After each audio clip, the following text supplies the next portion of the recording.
तो इकोनॉमिक्स के लेक्चर में हमने 4 पार्ट देख लिए हैं, ठीक है ना। और जब हमारा लास्ट जो पार्ट था वो था टाइप्स ऑफ मनी, है ना, टाइप्स ऑफ मनी, जिसके अंदर हमने कई टाइप्स ऑफ मनी पढ़े थे। जैसे कि हमने पढ़ा था पहला कि प्लास्टिक मनी क्या होता है, जिसके अंदर हमने देखा था डेबिट कार्ड और क्रेडिट कार्ड को प्लास्टिक मनी कहते हैं। दूसरा हमने देखा था नियर मनी जिसको हम कहते हैं समीप मुद्रा, यानी कि वो मनी जो कि बड़ी जल्दी, जिसकी लिक्विडिटी हाई हो, हम उसको कैश में बड़ी जल्दी कन्वर्ट कर सके, जैसे कि गोल्ड। तीसरा हमने फिर उसके बाद पढ़ा था कि चीप मनी क्या होता है, ठीक है ना। फिर उसके बाद हमने पढ़ा था कि कोई भी मनी जो कि महंगी मुद्रा को कहते हैं, जैसे कि रेयर मनी, वो क्या होता है। फिर हमने पढ़ा था हॉट मनी, फिर पढ़ा था हेलीकॉप्टर मनी। तो ये सारे टाइप्स को मनी हमने जो है वो डिस्कस कर ली थी। और हमारा जो नेक्स्ट 2 टॉपिक जो है वो रह गया था। तो आज जो मैं टॉपिक स्टार्ट करने वाला हूँ वो बहुत ही इंपॉर्टेंट टॉपिक है, बहुत ही इंपॉर्टेंट टॉपिक। और ये जो टॉपिक है तुम्हारा वो है मनी सप्लाई। वो क्या है? Money supply. बहुत इंपॉर्टेंट टॉपिक है, एग्जाम के लिए भी, CUET वालों के लिए भी, हर किसी के लिए बहुत इंपॉर्टेंट है। तो सभी ध्यान से देखेंगे मुद्रा पूर्ति को, यानी मुद्रा आपूर्ति को, जिसको हम मनी सप्लाई कहते हैं। और मनी सप्लाई को याद रखना M की पावर S से डिनोट किया जाता है, ठीक है ना, मनी सप्लाई को। चलो, मनी सप्लाई को समझने से पहले एक छोटा सा कॉन्सेप्ट है, पहले उसको समझ लेते हैं ताकि मनी सप्लाई जो है इजीली समझ जाओ। मनी सप्लाई को समझने से पहले एक छोटा सा कॉन्सेप्ट क्या समझना है, तो वो है मनी स्टॉक। क्या है वो? Money stock. मनी स्टॉक यानी कि मुद्रा का स्टॉक, या फिर मुद्रा का भंडार भी कह सकते हैं। सबसे पहले ये समझते हैं मुद्रा का स्टॉक होता क्या है। देखो, मान लो अगर मैं तुमसे बोलूं कि देश के अंदर कितना पैसा है, देश के अंदर पैसा कितना है, देश के अंदर पैसा आता कहां से है, तो बताओ। 2 ही हमारे पास एजेंसी है जो पैसे छापती है, या तो गवर्नमेंट छापेगी या तो कौन छापेगी? RBI छापेगी, ठीक है ना। या तो गवर्नमेंट या तो कौन? RBI। अब RBI और गवर्नमेंट ही क्या करती है? पैसे को छापती है और देश के अंदर पैसे को क्या करती है? डालती है, क्योंकि बिना पैसे की अर्थव्यवस्था तो चलनी नहीं है। तो देश के अंदर पैसे तो किसी न किसी को डालना पड़ेगा। तो देश के अंदर पैसे 2 ही लोग डालते हैं, पहला या तो RBI डालेगी, दूसरा या तो कौन डालेगी? गवर्नमेंट डालेगी। और इन्हीं दोनों को कहते हैं करेंसी का इशूअर, यानी कि इशूअर एजेंसी, यानी कि जो मुद्रा को क्या करती है? जारी करती है। यानी मुद्रा को जारी करने वाली जो एजेंसियां हैं वो कौन है? तो याद रखना, पेपर में पूछा जाता है MCQ में। तो सबसे पहली चीज याद रखना है कि मुद्रा को जारी कौन करता है, मुद्रा को छापता कौन है? तो 2 लोग, RBI और दूसरा कौन है? गवर्नमेंट। RBI और दूसरा कौन है? गवर्नमेंट। RBI और गवर्नमेंट जो है पैसे को छापती है, और पैसे को छापने के बाद उसे कहाँ डाल देती है? इकोनॉमी में। कहाँ डाल देती है उसे? इकोनॉमी में डाल देती है, यानी कि अर्थव्यवस्था में उसे क्या कर देती है? डाल देती है, या फिर उसे क्या कर देती है? इंजेक्ट कर देती है। क्या कर देती है? उसे इंजेक्ट। तो जो पैसे RBI और गवर्नमेंट, क्योंकि यही क्या होती है? इशूअर होती है करेंसी की, यही दोनों करेंसी को क्या कर सकते हैं? छाप सकते हैं। तो जो भी RBI होती है और जो भी गवर्नमेंट होती है, जितने पैसे छापती है उस पैसे को कहां डाल देती है? इकोनॉमी में। क्या डाल देती है? इकोनॉमी में। तो जो इकोनॉमी में डाला गया पैसा होता है RBI और गवर्नमेंट के द्वारा, उसी पैसे को क्या कहते हैं? मुद्रा का स्टॉक। क्या कहते हैं? मुद्रा का स्टॉक, यानी कि मनी का स्टॉक। एग्जाम्पल, मान लो कि देश में RBI प्लस गवर्नमेंट, इन लोगों ने मिलकर किसी एक ईयर में मान लो 5,000 करोड़ रुपए छाप दिए। कितने रुपए छाप दिए? 5,000 crore.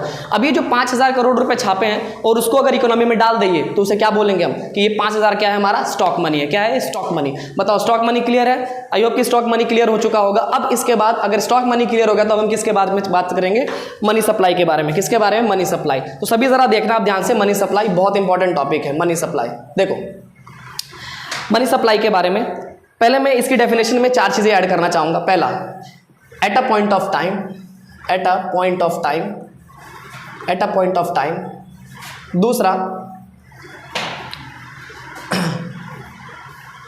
Cash money at a point of time, total volume of money, of cash money. तीसरा, हेल्ड बाय या फिर विद पब्लिक। चौथा, इन द इकोनॉमी। याद रखना, पहला किसी समय बिंदु पर। दूसरा, कुल नकद धन जनता के पास एक अर्थव्यवस्था में।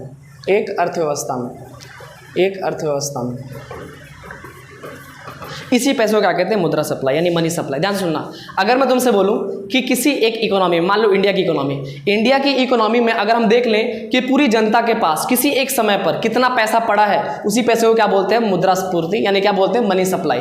कैसे? जैसे मान लो एक ए है, एक बी है, एक सी है, एक डी है। मान लो कि इकोनॉमी में 4 लोग, मान लो इकोनॉमी में कितने लोग हैं? 4 लोग। इसके पास अभी पैसे जेब में, ये नहीं कि उनके बैंक में कितने पड़े हैं, कहीं और उन्होंने कहाँ रख रखे, नहीं, उनके पास जेब में जो इसका वो यूज कर सकते हैं। उसके पास मान लो ए के पास 1000 रुपए, कितने रुपए? 1000 रुपए। बी के पास मान लो 2000 रुपए है, सी के पास मान लो 500 रुपए है, और डी के पास मान लो 500 रुपए है। ठीक है ना? मान लो इकोनॉमी में कितने लोग? 4 लोग, 4 जनता है पूरी इकोनॉमी में। इन चारों जनता के पास, एक के पास 1000, एक के पास 2000, एक के पास 500, एक के पास 500। अगर मैं तुमसे बोलूं कि इन सबको अगर हम ऐड कर दो तो कितना आएगा? 2, 3, 4000। तो ये जो 4000 रुपए हैं, ये जो 4000 रुपए हैं जनता के पास अभी इकोनॉमी में, उसे क्या बोलेंगे हम? मुद्रापूर्ति बोलेंगे। क्या बोलेंगे? मुद्रापूर्ति। तो याद रखना, अगर भी कोई तुमसे पूछे कि मनी सप्लाई क्या होता है, तो 4 चीजें। पहला, किसी एक पॉइंट ऑफ टाइम पे, यानी किसी एक समय पर अगर हम काउंट करें कि कितनी टोटल वॉल्यूम ऑफ मनी है, कितना पैसा है, किनके पास पड़ा हुआ? जनता के पास। ठीक है ना? उसी पैसे को क्या बोलते हैं? कि ये मनी सप्लाई यानी मुद्रा की क्या है? पूर्ति है। क्या है ये? मुद्रा की पूर्ति। अब ध्यान से सुनना, ये जो मुद्रा की पूर्ति होती है, इसका और भी डिफाइन मतलब होता है, समझना, उसको और थोड़ा क्लियर करता हूं मैं। देखो, जनता के पास ही पैसा क्यों? जनता के पास ही पैसा क्यों? इसी को क्यों माना जाता है? ठीक है ना? यानी कि जो पब्लिक होता है, पब्लिक, उन्हीं के पास जो मनी रखते हैं, हम उसी को क्यों काउंट करते हैं मनी सप्लाई में? मुझे एक बात बताओ, क्या जनता के पास जो पैसे रखे हुए हैं, क्या वो इंस्टेंट उसे खर्च कर सकते हैं?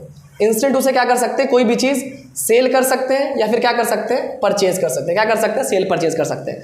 तो जो उनके पास पैसे इंस्टेंट पड़े हुए हैं, उसी को क्या कर सकते हैं? वो इंस्टेंट सेल कर सकते हैं और परचेज कर सकते हैं, और उससे देश की इकोनॉमी में जो चीज़ें हैं, यानी कि मनी का जो है वो क्या होता है? सर्कुलेशन होता है। मनी का क्या होता है? सर्कुलेशन। एक बात बताओ, अगर कोई जनता है, उसने वो पैसे लेकर बैठ चुका है, वो पैसे का इस्तेमाल ही नहीं करता, तो बताओ वो पैसा जो है पूरी इकोनॉमी में घूम पाएगा? नहीं घूम पाएगा। और जब नहीं घूमेगा तो उस पैसे को मनी सप्लाई नहीं बोलते, उसको क्या बोलते हैं? मुद्रा का स्टॉक, मुद्रा का भंडार। लेकिन जब पैसा जो है मार्केट में घूमने लग जाए, वो किसी चीज़ को खरीदने या बेचने लग जाए, तो उसी पैसे को क्या बोलते हैं? मुद्रा आपूर्ति। क्या बोलते हैं उसको? मुद्रापूर्ति। और इसलिए हम जनता के पास रखे पैसे को ही क्यों मानते हैं कि ये मुद्रा पूर्ति है, यानी कि मनी सप्लाई है? क्यों? क्योंकि वो जो उनके पास पैसे होते हैं, उन्हीं पैसे का इस्तेमाल करके क्या करते हैं? वो किसी चीज़ को खरीदते हैं या फिर उस चीज़ को क्या करते हैं? बेचते हैं। लेकिन उनके पास अगर बैंक में कहीं पैसा पड़ा हुआ है, किसी और जगह पर पैसा पड़ा हुआ है, तो उनका वो इंस्टेंट इस्तेमाल नहीं कर पाएंगे, इसलिए उस पैसे को हम मनी सप्लाई में काउंट नहीं करते। तो याद रखना कि मनी सप्लाई का मेन काम क्या होता है? मार्केट में घूमना, यानी कि वो मनी जो मार्केट में क्या हो रही है? घूम रही है, किसी को सेल करवा रही है, किसी चीज़ को, और किसी चीज़ को क्या कर रही है? परचेज करवा रही है। यानी कि वो पैसे जो इकोनॉमी में क्या होती रहती है? सर्कुलेट होती रहती है। क्या होती रहती है? सर्कुलेट होती रहती है। और सर्कुलेट होकर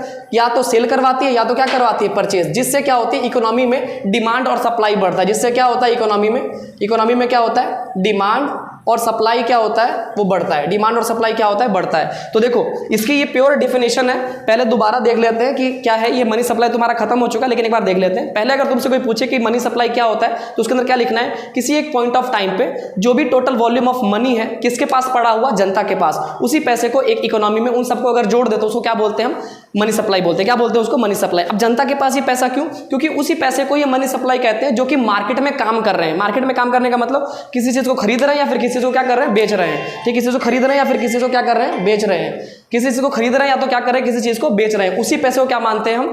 मनी सप्लाई। तो अगर जो तुम्हारे पास पैसे पड़े हुए हैं अपने पास, उसका पैसे का इस्तेमाल करोगे किसी को खरीदने के लिए या बेचने के लिए, इसलिए उस पैसे को क्या बोलते हैं? मनी सप्लाई बोलते हैं। क्या बोलते हैं? Money supply. तो तुम बताओ, अगर देश के अंदर इकोनॉमी में पैसे अगर सर्कुलेट करेगा तो कौन सा पैसा सर्कुलेट करेगा? Money stock? नहीं। कौन सा पैसा? Money supply. जो सर्कुलेट करता है, मनी के अंदर चलता है, यानी देश के अंदर चलता है जो पैसा, जिसका इस्तेमाल किया जाता है सेल और परचेज करने के लिए, उसी को क्या बोलते हैं हम? Money supply. और उससे क्या होता है? किसी चीज को हम सेल करते हैं या फिर क्या करते हैं? परचेज करते हैं। जिससे क्या होता है? इकोनॉमी में मांग और पूर्ति, यानी कि डिमांड और सप्लाई बढ़ता रहता है, और जिस कारण से इकोनॉमी जो है वो अच्छी चल पाती है। इकोनॉमी क्या होती है? अच्छी चल पाती है। तो बताओ, मनी सप्लाई का बहुत बड़ा रोल है कि नहीं इकोनॉमी? इसलिए हम मनी सप्लाई को इसके अंदर हम पढ़ते हैं। इसको हम छोटा सा एग्जांपल से समझते हैं। जैसे कि मान लो ए के पास 500 रुपए है। ए के पास कितने रुपए है? 500 रुपए। बी के पास, अब ए का जो 500 रुपए है, बताओ उसके पास सिर्फ 500 रुपए है। अब वो किसी ना किसी तरह से खर्च करेगा उसको, तो उसको किसको दे दिया? 500 रुपए में 500 रुपए बी को दे दिया, और उससे कोई चीज खरीद लेता है। ऐसे सी के पास जाता है, सी से कोई चीज खरीदता है बी, और उसको कितने रुपए दे देता है? 500 रुपए। तो जरा मुझे एक बात बताओ, ए के पास 500 था, उसने बी को दिया, उससे कुछ खरीदा, बी के पास 500 आ गया, उसने सी को दिया, कुछ खरीदा। तो बताओ शुरुआत में पैसा कितना था? पैसा कितना था? पैसा तो 500 रुपए था। पैसा कितना था? पैसा तो 500 रुपए था। लेकिन जरा मुझे बताओ उस 500 रुपए को क्या बोलेंगे? क्योंकि जो उनके पास था मुद्रा का स्टॉक, क्या बोलेंगे? मुद्रा का स्टॉक, यानी स्टॉक ऑफ मनी। लेकिन बताओ 500 रुपए तो थे, लेकिन कितने लोगों ने उसे खरीद बिक्री की? 3 लोगों ने। तो बताओ 3 लोगों की खरीद बिक्री हो गई उससे, यानी कि मार्केट में 3 बार घूमा। तो बताओ कितने रुपए बन गए? वो 1500। कितने रुपए बन गए? 1500। तो बताओ मुद्रा सप्लाई यानी कि मनी पूर्ति समझ आई? तो मनी पूर्ति या फिर मनी जो सप्लाई होती है वो क्या होती है कि जो पैसा मार्केट में घूम रहा है, वो नहीं कि जो रखा हुआ है, ठीक है ना। तो जो पैसा मार्केट में सर्कुलेट होता रहता है, घूमता रहता है, जो डिमांड और सप्लाई को क्रिएट करता रहता है, जो इकोनॉमी में सेल और परचेज को करवाता रहता है, उसी पैसे को क्या बोलते हैं? हम मनी सप्लाई बोलते हैं, यानी कि मुद्रा की आपूर्ति बोलते हैं। आई होप कि मनी सप्लाई अब पूरी तरह से क्या हो चुका होगा?